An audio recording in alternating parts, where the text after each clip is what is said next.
Всем привет! Сегодня я вам подготовила две необычных идеи для творчества своими руками. Первый будет воздушная вышивка с очень необычной основой. Я решила сделать пчелку. Рисуем какой-нибудь шаблон, который нам хочется вышить на пергаментной бумаге. И контур вот так вот обводим горячим клеем. Делаем жирненькую, непрерывистую линию. Если где-то там немножко лишнее, ничего страшного. Это можно будет подрезать ножничками маленькими. Я хочу крылышки вот так еще, пока не остыл клей, посыпать блестками. Это может быть любая форма, в принципе. Мне вот захотелось пчелку попробовать. Это чистый эксперимент, я еще такого не делала. Поэтому самой очень интересно. Вот что у нас получается. Берем ножнички и обрезаем лишнее. Если где-то что-то торчит, можно аккуратненько взять и ножничками убрать.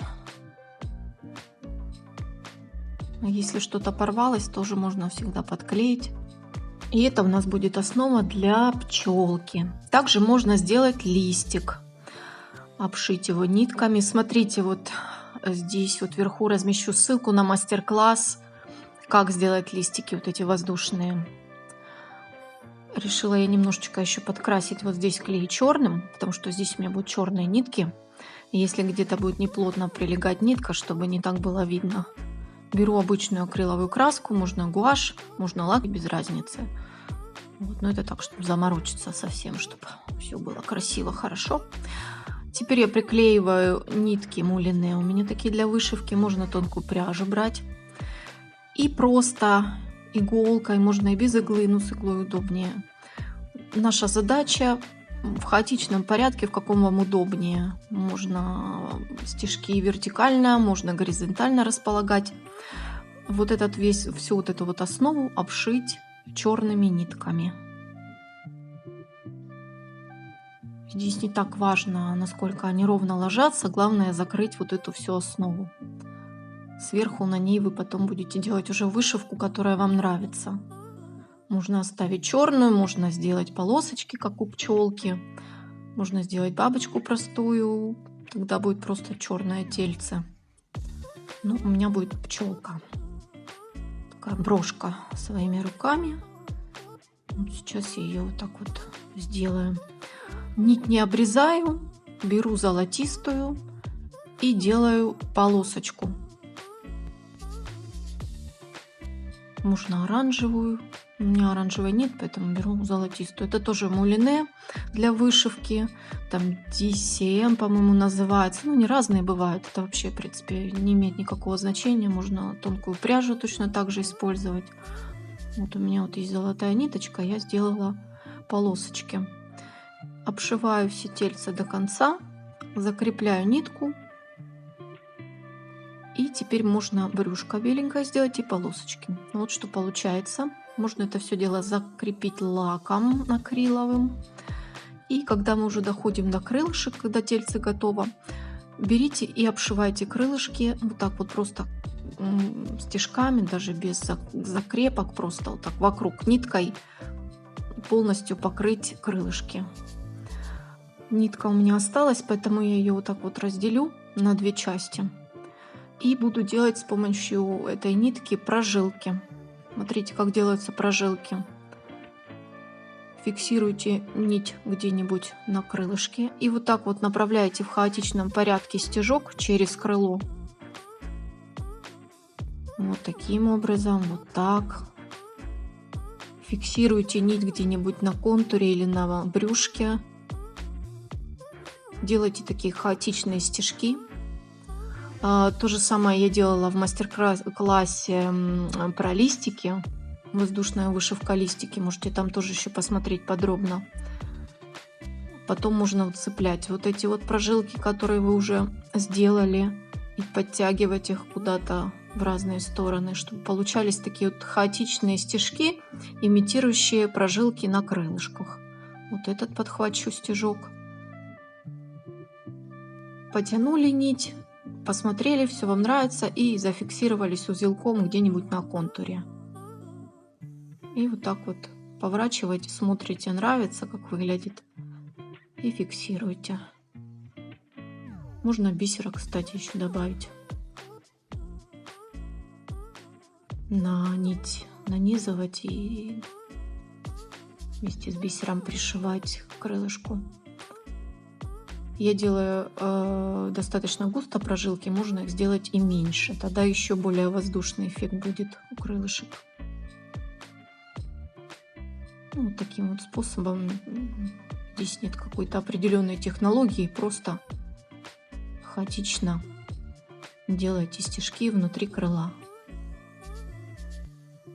Когда закончили, фиксируем нить парой узелков. Вот. Теперь и второе крылышко точно так же сделаем. И получается у нас вот такая вот пчелка. Объемная брошь вышитая. В принципе, делается достаточно быстро, ничего сложного. Но мне интересен был сам эксперимент сделать основу из клея. Теперь покажу вам вторую идею с использованием клея горячего. У меня остался листик скелетированный.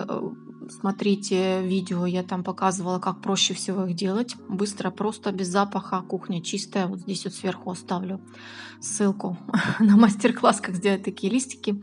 Там еще 5 идей, как это все можно использовать потом. Но вот я еще, очень уж мне нравятся эти листики, решила еще раз его использовать. Покажу вам очень необычный предмет декора, скажем так. Светильник стильный такой из вот такого вот листика. Кстати, если у вас нет листиков и нет желания ими заниматься, можно взять кусочек кружева какой-нибудь. Вполне тоже подойдет для этого. Я взяла акриловую краску, немножко ее разбавила, она у меня густоватая, и просто вот так вот кусочком губки для мытья посуды пропитываю листик краской. Желательно иметь перчатки для этого. Можно его аккуратненько вот так положить, чтобы он просох. Я вот так на стаканчик положу.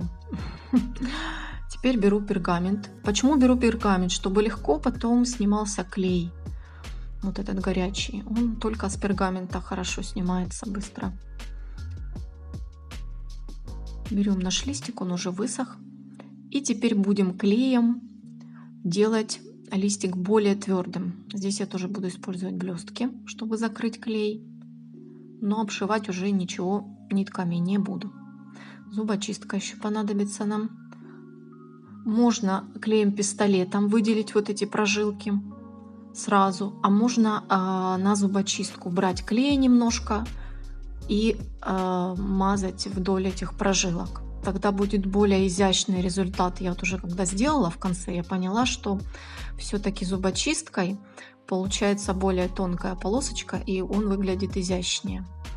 Клей-пистолет тоже, кстати, не обязательно иметь. Можно просто стержень так подпалили спичкой или зажигалкой, взяли капельку клея на зубочистку, и так тоже спокойно можно его использовать, и пистолет не нужен. Я выделяю клеем прожилки на листе, вот те, которые самые такие толстенькие, и посыпаю это все блестками, чтобы этот клей закрыть. Можно взять, сделать любой цвет, любой размер. Это такой маленький листик у меня остался, можно побольше. Смотрите, вот что получается. Они достаточно толстенькие, если брать пистолетом сразу наливать. Если у вас блесточки остались на листе, вот так вот просто берете их и назад возвращаете. Экономия. Теперь покажу, вот какие получаются прожилки, когда вы используете зубочистку. Вот они все-таки более изящные, и этот способ мне нравится больше. Но в итоге все равно получится хорошо. Вот так вот сразу ссыпаете блески и смотрите. Может быть, где-то есть какой-то просвет, не везде клей там, например, попал. Тогда добавляете еще раз. То есть здесь, в принципе, переборщить легко, а вот по чуть-чуть все время добавлять, это как бы лучше. Потому что я не уверена, что клей можно будет безболезненно оторвать от листика. Листик нежный.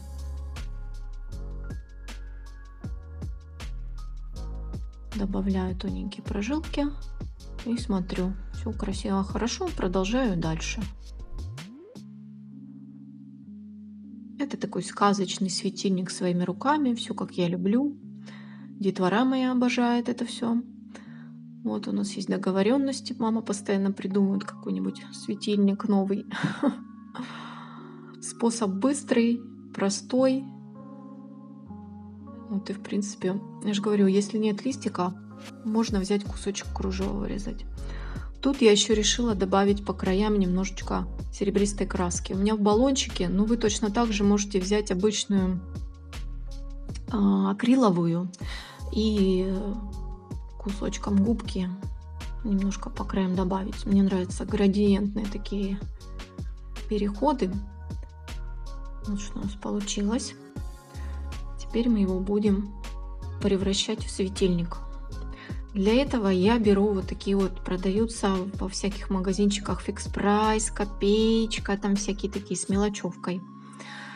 Здесь светодиодики, которые не греются. Это очень важно. Я всегда пишу в комментариях вам, если не забываю, говорю в видео, используем только лампочки не нагревающиеся. Вот. И вот так это все замечательно выглядит. Мне очень нравится. Детворе тоже. Цвет нежный. При этом вот видео не передает, насколько красиво на стене разбегаются лучики такие блестящие. Вот сейчас, может, будет видно получше. Очень такой нежный, симпатичный. И когда свет выключен, он тоже эстетично очень выглядит, такой светильник. Ну а когда включен, вообще сказка, красота. Можно еще использовать, знаете, есть такие вот свечечки со светодиодиками на батарейках. Тогда вы просто листик приклеиваете к зубочистке, чтобы он стоял ровно вот так вот. И используйте такие светодиодики и свечки.